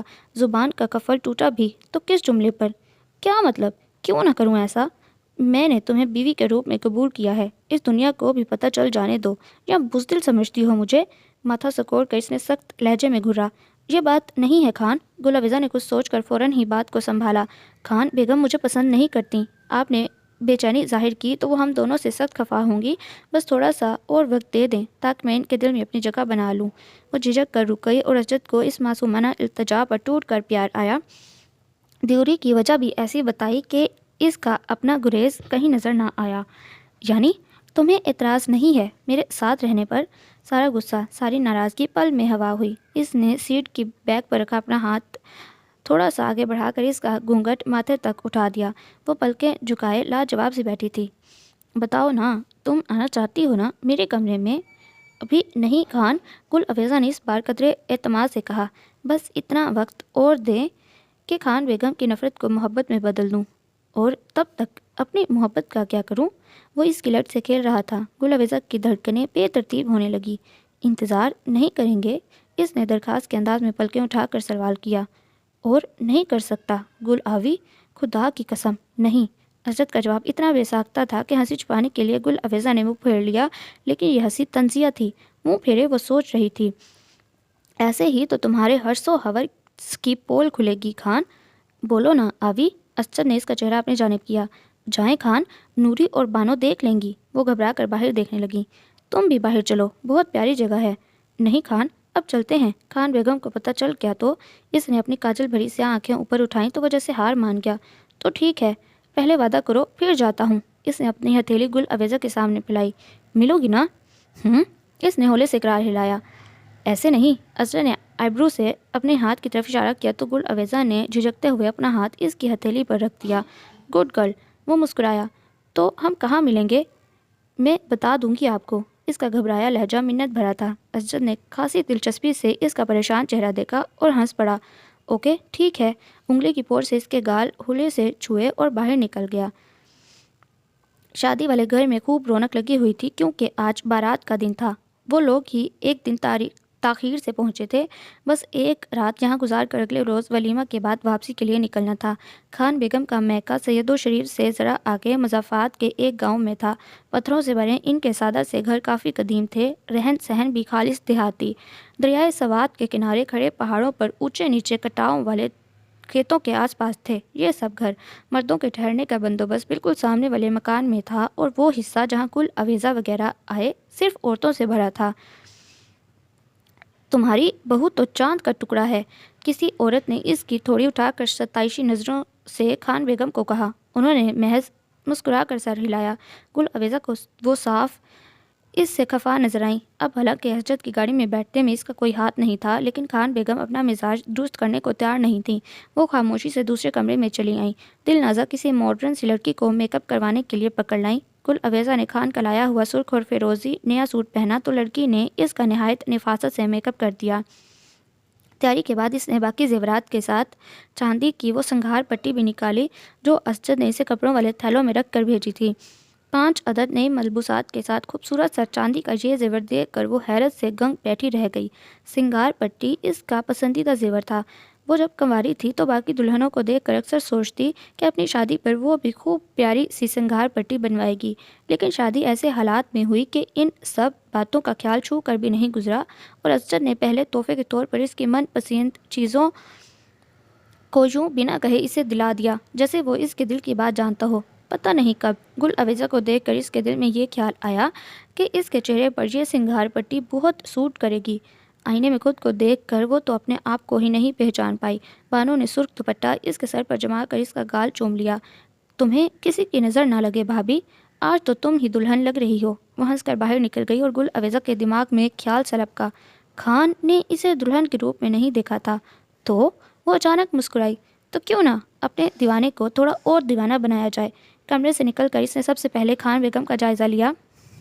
باہر چونکہ کافی ٹھنڈ تھی تو وہ اپنے جیسی بزرگ خواتین کے ساتھ کمرے میں آتش دان کے قریب بیٹھی تھیں، اور چونکہ شادی کا موقع تھا تو دور دراز کے میکے والیاں بھی بڑے عرصے بعد ایک جگہ جمی ہوئی تھیں۔ خان بیگم نہ صرف خوب مگن تھی بلکہ اپنے مخصوص روایتی رنگ سے بالکل الگ دکھائی دے رہی تھیں۔ خان بیگم ایسے باتیں کر رہی تھیں کہ گل عویزہ نے پہلے انہیں ایسا نہیں دیکھا تھا۔ وہاں سے تسلی ہونے پر نندوں کی طرف آئی۔ چاروں ایک ہی کمرے میں موجود تھیں اور خوب زور و شور سے تیار ہو رہی تھیں۔ وہ کچھ سوچ کر آروش کو باہر لے آئی۔ سنو آروش، تمہارے ماما کہاں ہیں؟ ماما تو سامنے والے گھر میں ہیں، انہوں نے مجھے یہ چیزیں دلائی ہیں۔ اس نے کھانے کی اشیاء کا تھیلا سامنے لہرایا۔ اگر میں دوبارہ ان کے پاس بھیجوں گم تو نہیں ہو جاؤ گی؟ راستہ معلوم ہے نا؟ ہاں پتہ ہے، اس نے کافی سر ہلا کر جواب دیا۔ سامنے تو بیٹھے ہیں۔ اچھا پھر ایک کام کرو، اس نے آس پاس دیکھ کر سنگھار پٹی کا خالی ڈبہ آروش کے سامان والے شاپر میں ڈالا۔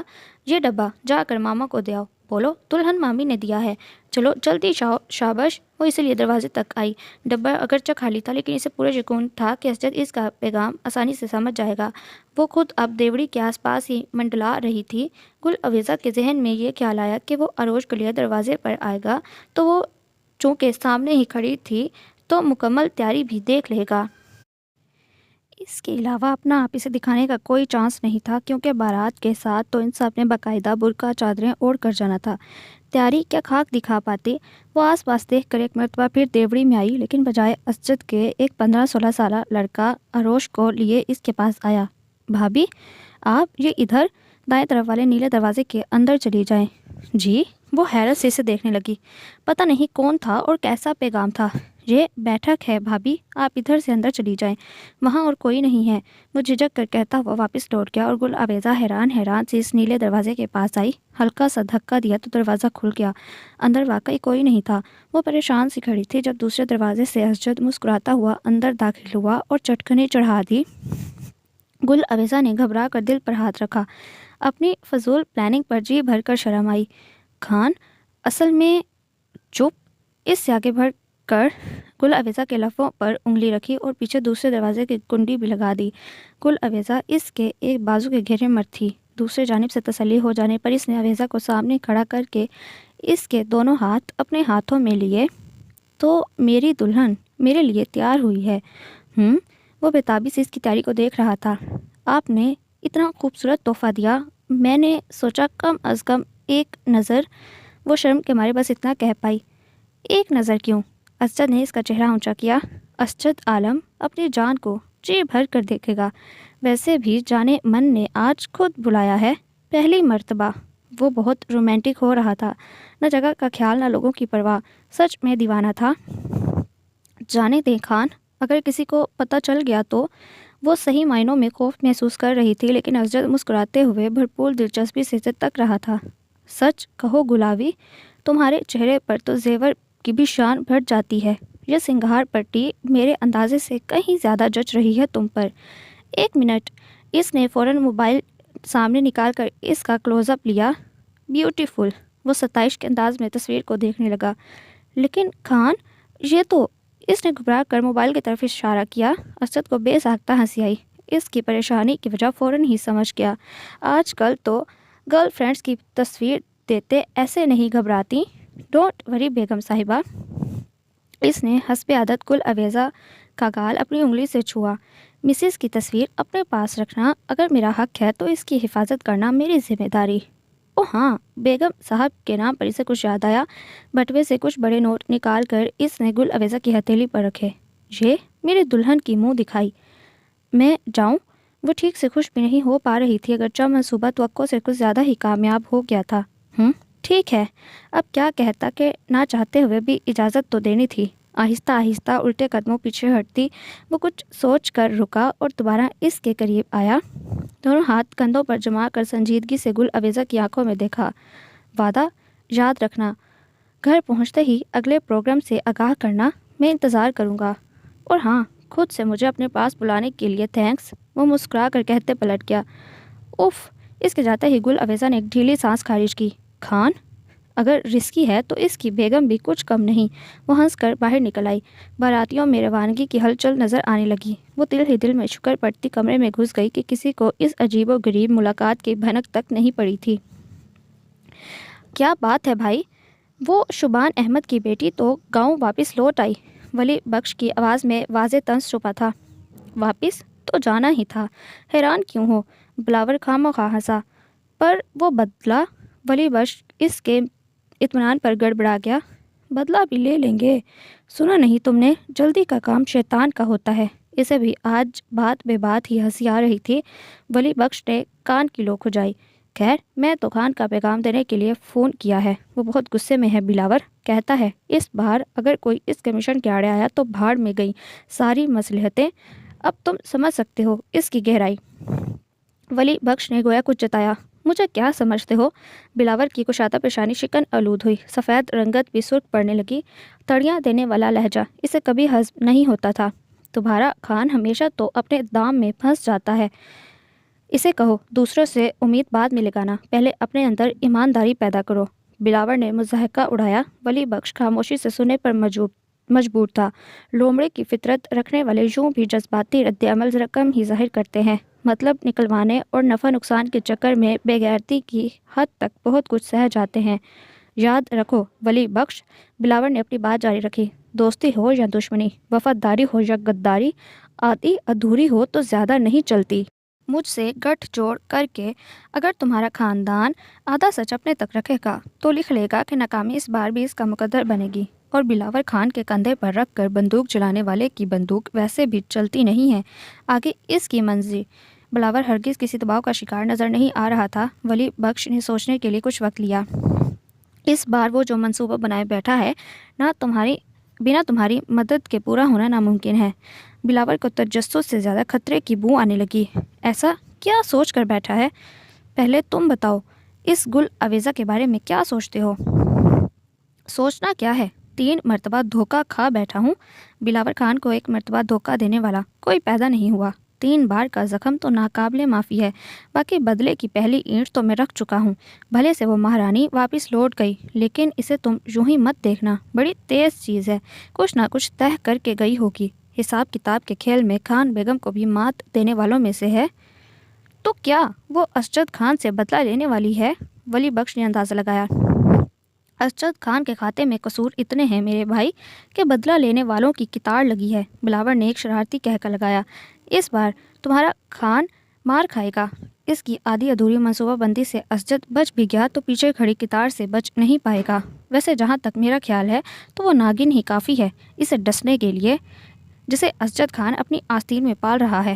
وہ اب بات بے بات کہہ کے لگا رہا تھا۔ اس مرتبہ ولی بخش نے بھی اس کا ساتھ دیا۔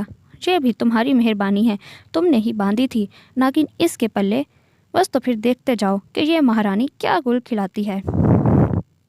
آسمان آج پھر کالے بادلوں سے بھرا تھا۔ گل اویزہ نے ایک نظر اوپر اٹھا کر دیکھا۔ بارشوں کا دوسرا سلسلہ شاید آج سے شروع ہونے والا تھا۔ جمال، بی بی، نسیمہ اور رحیمہ کافی دیر پہلے ہی اپنے کمرے میں سونے کے لیے چلی گئیں اور وہ ایک آہٹ اور کھٹکے کے انتظار میں بڑی سی شال لپیٹے برآمدے کی سیڑھیوں پر آ بیٹھی، لیکن انتظار کی ان گھڑیوں میں نہ کوئی سحر انگیزی تھی، نہ کوئی مسحور کن تصور، بلکہ اسے تو بہت سارے الجھے بگڑے ٹوٹے پھوٹے خیالات میں سے ایک عمدہ، قابل عمل اور جامع منصوبہ کشید کرنا تھا۔ بھلے اسجد بہت سیدھا تھا، لیکن بے وقوف ہرگز نہیں تھا۔ آسانی سے ہضم کیے جانے والا مضبوط بہانہ سوچتے اسے صحیح معنوں میں ٹھنڈا پسینہ آ گیا۔ کچھ دور بلا شبہ وہ کسی دروازے کے بند ہونے اور کنڈی لگانے کی آواز سن سکتی تھی۔ یقیناً اسجد نے ڈیرے اور استبل کا درمیانی دروازہ بند کیا تھا اور اب وہ کسی بھی لمحے حویلی کے پچھلے دروازے پر آنے والا تھا۔ فوراً بھاگ کر دروازے کے نزدیک آئی اور دیوار سے لگ کر کھڑی ہو گئی۔ تب ہی اسجد استبل کا دروازہ کھول کر حویلی میں آیا۔ خان! گل عویزہ کی ہلکی سرسراتی آواز میں اسے پکارا تو وہ بری طرح چونک کر مڑا۔ ارے تم یہاں کھڑی ہو؟ خان! مجھے آپ سے بات کرنی ہے، لیکن یہاں نہیں، میرا مطلب ہے ہم ادھر استبل میں جاتے ہیں۔ وہ بات مکمل کر کے بنا اس کے جواب کا انتظار کیے خود ہی استبل میں داخل ہو گئی۔ مجبوراً اسجد کو پیچھے آنا پڑا۔ کیا بات ہے آوی؟ یہاں کیوں؟ جانے اتنی ٹھنڈ میں کھلے آسمان کے نیچے وہ کیا بات کرنا چاہ رہی تھی؟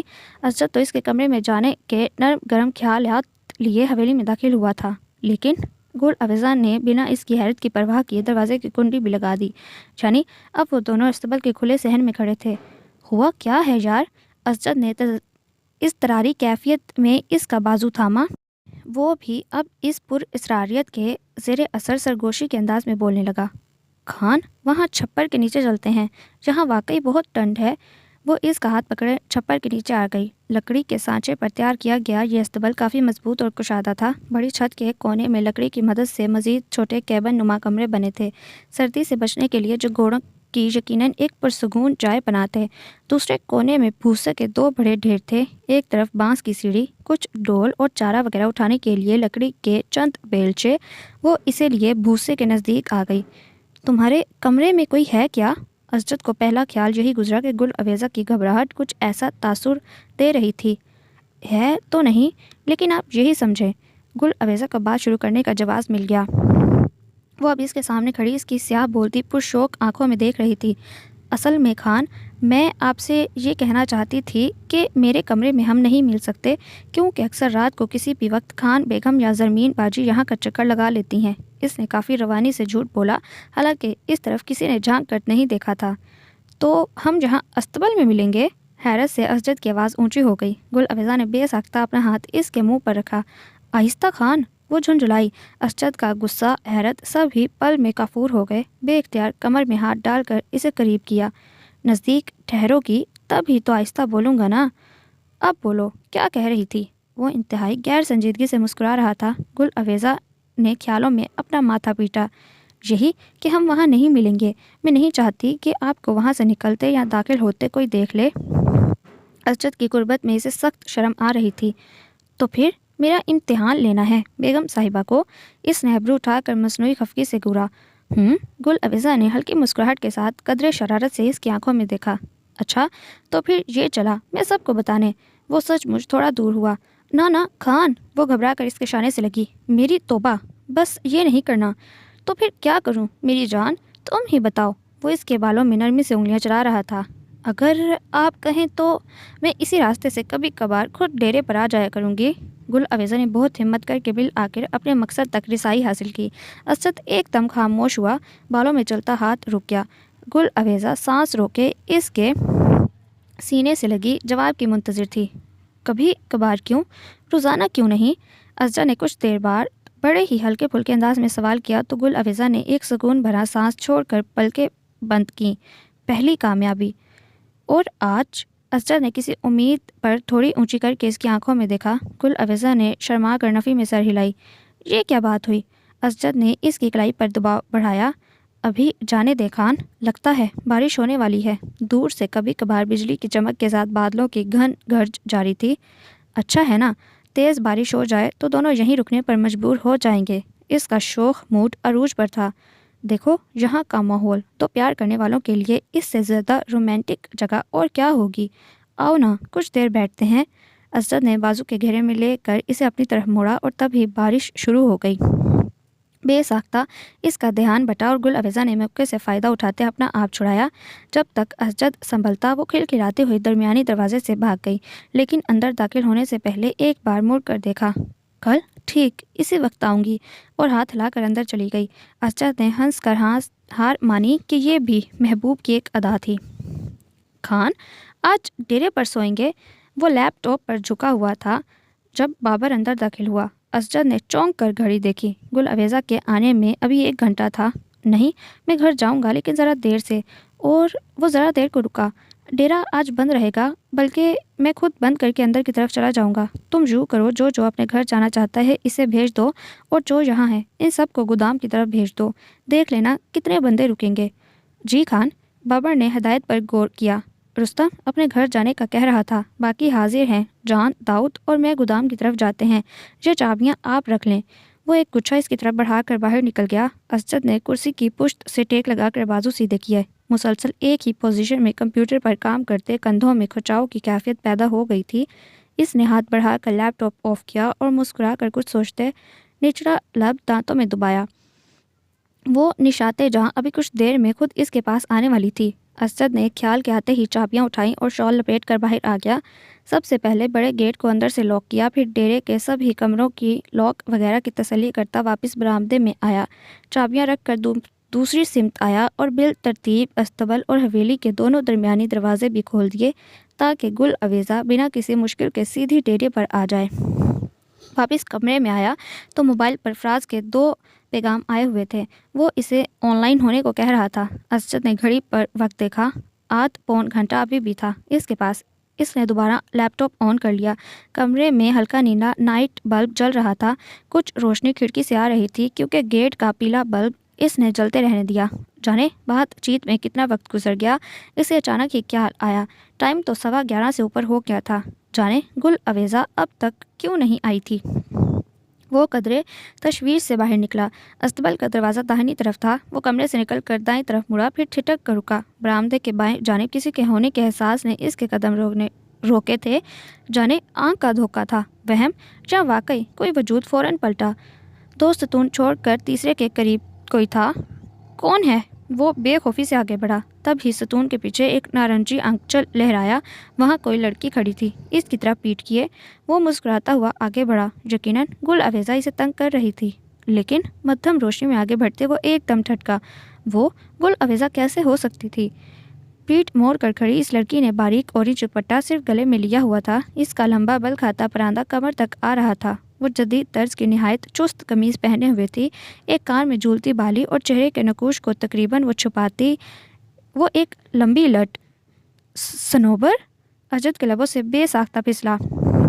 خوف کی لہر جیسے پورے بدن میں دوڑ آئی۔ کون ہے؟ سامنے آؤ۔ وہ وہیں رک گیا۔ مزید آگے بڑھنے کی اسجد نے اپنے قدموں میں طاقت ہی محسوس نہیں کی۔ ہاں، وہ صنوبر تھی۔ تب ہی وہ مڑی اور آہستہ آہستہ اسجد کے قریب آنے لگی، اور پھر اندھیرے سے اس کا چہرہ روشنی میں آیا۔ تم؟ اسجد کے لبوں سے بے ساختہ پھسلا۔ تم اس ڈریس میں؟ صنوبر کو کتنا جانتے تھے خان؟ گل اویزا آنکھوں میں وحشت لیے اس کے سامنے بہت قریب کھڑی تھی۔ کیوں؟ مجھ پر اس کا دھوکا ہوا۔ کیوں؟ وہ جنونی سی ہو رہی تھی۔ اسجد اس کی کیفیت سے کچھ بھی عکس نہیں کر پایا۔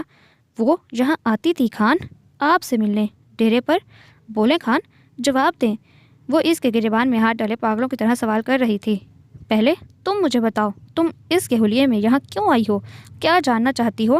اسجد نے زبردستی اپنا گریبان چھڑوایا۔ اور کیا رہ گیا جاننے کو؟ گل اویزا کی آنکھوں سے شرارے نکل رہے تھے۔ اس رات کیا ہوا ہوگا یہاں اس کے ساتھ؟ اب صاف صاف دکھائی دے رہا ہے، نارنجی سوٹ میں اس رات وہ آپ سے ملنے آئی تھی نا؟ بولیں خان، وہ آپ ہی تھے نا؟ گل اویزا اس وقت ہرگز اپنے حواسوں میں نہیں تھی۔ اسجد کا محض اس کی ایک جھلک دیکھ کر صنوبر کہنا اسے بہت کچھ سمجھا گیا۔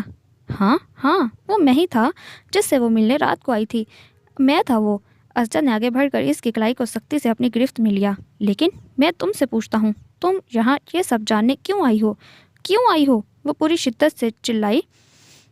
وہ بہن تھی میری، مجھے حق ہے جاننے کا کہ یہاں دشمن قبیلے میں اس کے ساتھ کیا ہوا۔ تم اب بھی اسے دشمن قبیلہ سمجھتی ہو؟ اب بھی؟ اسجد کے لہجے اور چہرے پر بے یقینی رقم تھی۔ کیا تم یہی جاننے آئی تھی؟ بولو گل اویزا۔ کہو کہ یہ جھوٹ ہے، مذاق ہے۔ وہ اسے شانوں سے پکڑ کر جھنجھوڑ رہا تھا۔ کہو کہ تم مجھے دھوکہ نہیں دے رہی تھی، مجھ سے پیار کرتی ہو تم۔ بولو گل آوی۔ جانے کیوں وہ دیوانہ ہو رہا تھا اس رات۔ کیا ہوا تھا خان؟ کیسے مر گئی میری بہن؟ بتائیں خان۔ وہ تو اور کچھ ہی نہیں سن رہی تھی۔ دھوکے باز تھی وہ، جھوٹی تھی۔ اسجد پھٹ پڑا۔ تم سب جھوٹے ہو، سب ایک ہو۔ میری بھول تھی اویزا، جو میں نے تمہیں بھروسے اور محبت کے لائق سمجھا۔ وہ تو آپ کی زیادتی کا شکار ہوئی تھی خان۔ وہ ایک بار پھر کسی خیال کے تحت چیخی۔ آپ نے اسے بھی استعمال کیا اور پھر مار دیا، اور مجھے بھی مار دیں گے، مار ڈالیں مجھے۔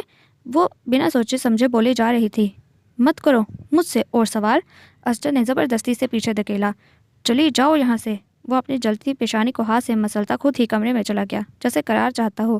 گل اویزا کی باتوں سے اور تھکے تھکے قدموں سے وہ حویلی کی طرف بڑھ گئی۔ سارے راستے بند ہو جائیں تب بھی کہیں کوئی کھڑکی ضرور ہوتی ہے جو آگے بڑھنے کے امکانات ہموار کرتی ہے۔ وہ ابھی مایوس نہیں ہوئی تھی، اگرچہ ڈائری پڑھنے کے بعد جذبات دہکتے آتش فشاں ہو گئے تھے، لیکن بریرہ سے ملنے کے بعد اچھی امید کا بادل ضرور سر پر آ ٹھہرا تھا، اور اب امید کا آخری دیا بجھ گیا۔ آگے بڑھنے کی راہ میں اب سوائے کانٹوں کے اور کچھ نہیں رکھا تھا، لیکن گل اویزا نے اس بار اپنے دل کے جذبات کی مکمل نفی کرنے کا تہیہ کر لیا۔ دل تو مردہ ہو ہی چکا تھا، کم از کم بہن ہونے کا حق تو ادا کر دے۔ صنوبر کے قاتل کو بے نقاب کرنے کا سفر اب ہرگز طویل نہیں رہا تھا۔ وہ مان رہی تھی کہ اس نے عجلت میں ذرا سی بھول کر دی، ذرا سا جذبات پر قابو رکھتی تو اس ڈرامے کا اختتام سراسر کامیابی پر ہونا تھا، لیکن بس پھر وہی دل اور اس کی بے تابیاں۔ وہ بیچ راہ میں ہمت ہار بیٹھی، ورنہ اس وقت اسجد نے اسے صنوبر سمجھنے کی بھول کی تھی۔ وہ اپنے حواسوں میں رہ کر خان سے ٹھنڈے ٹھنڈے ہر بات اگلوا لیتی اور اسے یہ احساس بھی نہ ہونے دیتی کہ وہ دراصل یہاں صنوبر کے قتل کا معمہ حل کرنے آئی ہے، جس معاملے کو پیار محبت کے ماحول میں ذرا سی ہوشیاری کے ساتھ حل کیا جا سکتا تھا، اسے غصے اور تکلیف کی وجہ سے خود ہی بگاڑ بیٹھی۔ خان اب اس کے ساتھ کیا کرنے والا تھا یہ تو وہ نہیں جانتی تھی۔ گاؤں سے نکالا جانا، تشدد، طلاق، موت، بدلے کی لغت میں یہاں سب درج تھا، لیکن وہ بھی اپنی ساری کشتیاں جلائے بیٹھی تھی۔ اب تو اپنی ذات سے آگے بڑھ کر سوچنا تھا، اور سوچ اس نے لیا تھا۔ بریرہ کے مطابق جہاں ایک بھابھی ایسی ہے جو ساری حقیقت سے آگاہ ہے۔ اسجد نے اگر اپنے منہ سے مزید کچھ نہ بتانے کی قسم کھا لی تھی تو کیا ہوا، وہ بھابھی یقیناً اس رات کے حوالے سے کچھ نہ کچھ ضرور جانتی ہوں گی۔ اب فی الحال وہ ہر طرف سے اپنا ذہن ہٹا کر صرف اس عورت کے متعلق سوچ رہی تھی جس نے ایک رات صنوبر اور اسجد کو باغ میں ملتے دیکھا۔ اورنگزیب چاچا کے دو بیٹے تھے، نصیب خان اور خیال خان، دونوں شادی شدہ تھے، لیکن اگر بھابھی کا تعلق اس گھر سے تھا تو وہ صرف جبیں ہی ہو سکتی تھی، کیونکہ چھوٹی بھابھی سلمہ محض 1 سال پہلے بیاہ کرائیں اور قربان چاچا کے 4 بیٹوں میں سے صرف دوسرے نمبر والا زمان خان ہی شادی شدہ تھا۔ اس کی بیوی ناز بھابھی تھی۔ وقت گل نے اب تک شادی نہیں کی تھی، اور چھوٹے لائق محمد اور گل نواز بالترتیب دل نازا اور نورینہ کے منگیتر تھے، لہٰذا 3 بھابھیوں میں سے اگر کسی ایک کا انتخاب کیا جاتا تو لا محالہ وہ بھابھی ناز ہی بنتی۔ اس نے ان دونوں کو باغ میں ملتے دیکھا تھا، کیونکہ ایک ان ہی کا گھر ایسا تھا جن کا ڈائریکٹ دروازہ باغ میں کھلتا۔ نقشے کے حساب سے جبین بھابھی کا گھر باغ سے دور تھا، رات کے وقت ان کے باغ میں آ نکلنے کا امکان تقریباً ناممکن تھا، یعنی اب طے تھا، اس لیے سیدھے ناز بھابھی سے بات کرنی تھی۔ ارے بھائی، کچھ بتاؤ گے، ہوا کیا ہے، کیوں دل ہلا رہے ہو؟ فراز کے حقیقتاً ہاتھ پیر پھول گئے تھے۔ اس کا بہادر شیر دوست رو رہا تھا فون پر۔ اسجد، خدا کے لیے میرا دل بہت چھوٹا ہے، نہ کر یار۔ فراز باقاعدہ منت کرنے لگا۔ تم آ جاؤ، اسجد نے سنجیدگی بلکہ بے بسی سے حکم دیا۔ اب اس نے خود کو سنبھال لیا تھا۔ جانے کیوں فراز کی آواز سنتے ہی دل بھر آیا۔ آج ہی نکل پڑتا ہوں، پریشان کیوں ہوتے ہو؟ لیکن کچھ بتاؤ، اچانک ایسا کیا ہو گیا؟ رات تو اچھے موڈ میں چیٹ کر رہے تھے، جس کی وجہ سے خوش تھا، اسی نے برباد کر ڈالا۔ وہ جانے کتنی تکلیف سے مسکرایا۔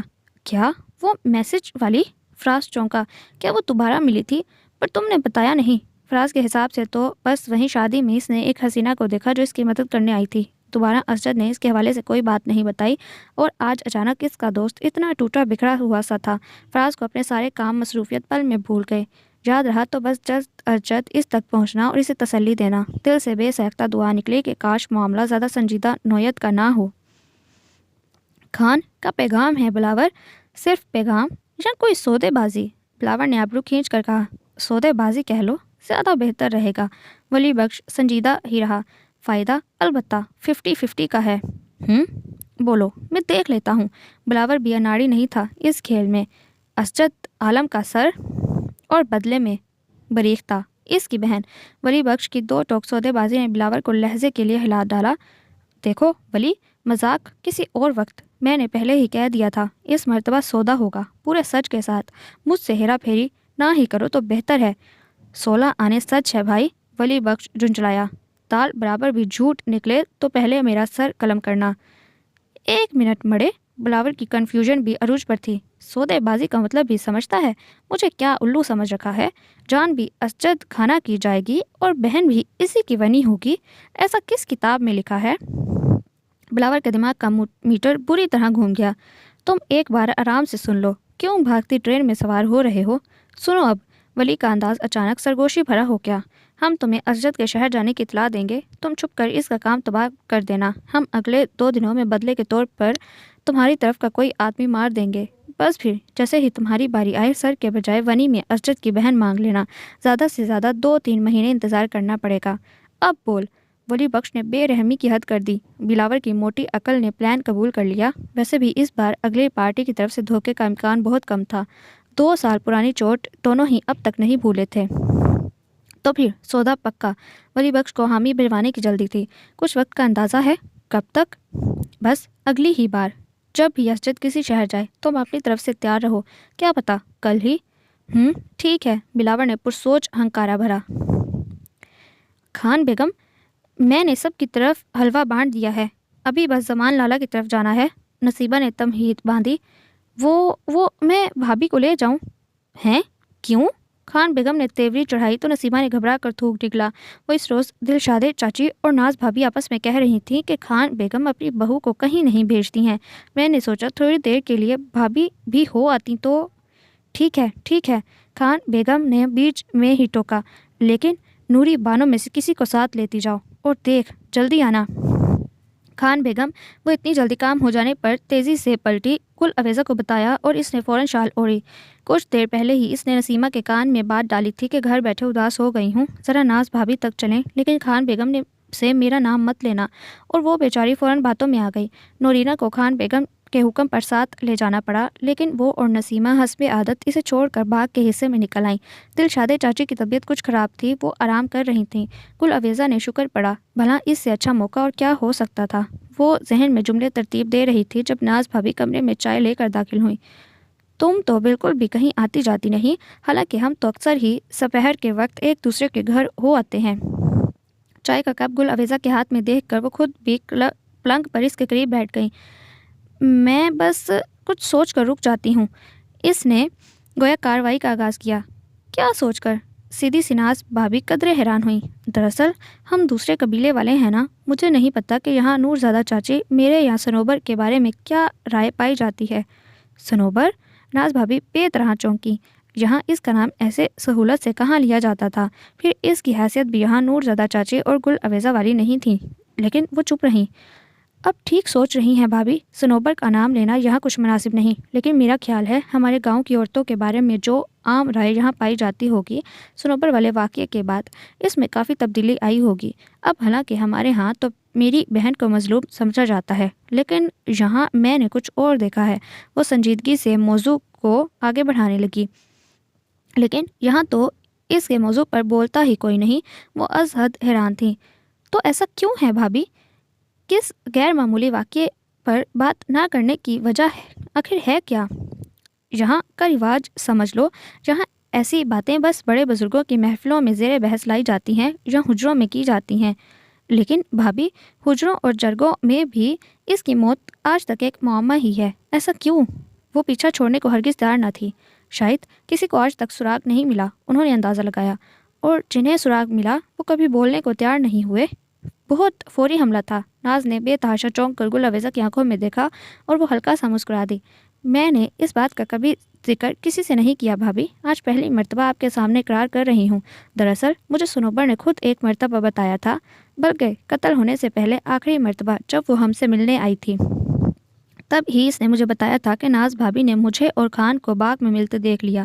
اس نے بریرہ والی تفصیلات کو گول کر کے سارا معاملہ خود پر لے لیا۔ ناز بھابھی لاجواب بیٹھی تھیں۔ گل عویزہ نے ان کی خاموشی سے فائدہ اٹھایا۔ کیا آپ نے بھی کبھی کسی سے بات کا ذکر نہیں کیا جہاں کسی کے ساتھ اس کا دوستی یا محبت کا تعلق تھا؟ نہیں، ناز بھابی نے فوراً نفی کی۔ یہ میری مجبوری تھی اور میں یہ بات آج تک کسی کو بتانے کے قابل نہیں ہوں، بلکہ تم بھی میری مجبوری سمجھ سکتی ہو۔ وہ پوری طرح گل عویزہ کے دام میں آ گئی۔ گل عویزہ نے سانس روک لی۔ اب اسے ہر جملہ خوب سوچ سمجھ کر منہ سے نکالنا تھا۔ کوئی بھی مجبوری انصاف سے بڑی نہیں ہو سکتی۔ اس نے ایک ڈھکا چھپا جملہ ترتیب دیا۔ یہ سوال میرے بچوں اور میرے مستقبل کا ہے۔ اگر وہ زمان خان سے میری طلاق کروا دیتا تو میرا پیچھے کوئی بھی نہیں ہے جہاں میں لوٹ کر جا سکتی۔ ناز بھابی نے بہت صاف اور واضح الفاظ میں بات کی، لیکن گل عویزہ کو لگا جیسے اس کے کان بجے ہوں۔ وہ آپ کی طلاق کیوں کرواتے؟ تم شاید اس کی طاقت سے ابھی واقف نہیں ہو۔ ناز بھابی پھیکا مسکرائیں۔ یہاں صرف اس کی چلتی ہے اور وہی ہوتا ہے جو وہ چاہتا ہے۔ اس کے خوف سے میں نے آج تک اپنے آپ سے بھی وہ بات نہیں دہرائی۔ آپ نے اس رات کیا دیکھا تھا بھابی؟ گل عویزہ بری طرح الجھ گئی، سمجھ نہیں رہی تھی کیسے بنا احساس دلائے یہ گرہ کھولے۔ بھابی شاید احتیاطاً وہ اس سے کام چلا رہی تھیں کیونکہ گھر میں باقی افراد خانہ بھی موجود تھے۔ وہ اور سنوبر درخت کے نیچے ایک دوسرے کا ہاتھ تھامے بہت قریب ہو کر کھڑے تھے۔ وہاں اور کوئی نہیں تھا۔ سنوبر اور کون؟ اس نے جھنجھلا کر خود ہی سوال کر ڈالا۔ کیا مطلب؟ ناز نے حیرت سے اسے دیکھا۔ اس کے حساب سے تو عویزہ نام سے واقف تھی، تو پھر وہ کیا جاننا چاہتی تھی؟ میرا مطلب ہے کیا وہ سنوبر اور اسجد تھے؟ گل عویزہ نے خود ہی سوال کر ڈالا۔ So listener, that was the end of today's episode. Hope that you like it. Do subscribe if you like. It is the only source of motivation for me. بہت جلد ملتی ہوں ناول کی نیکسٹ ایپیسوڈ کے ساتھ۔ تب تک کے لیے اللہ حافظ۔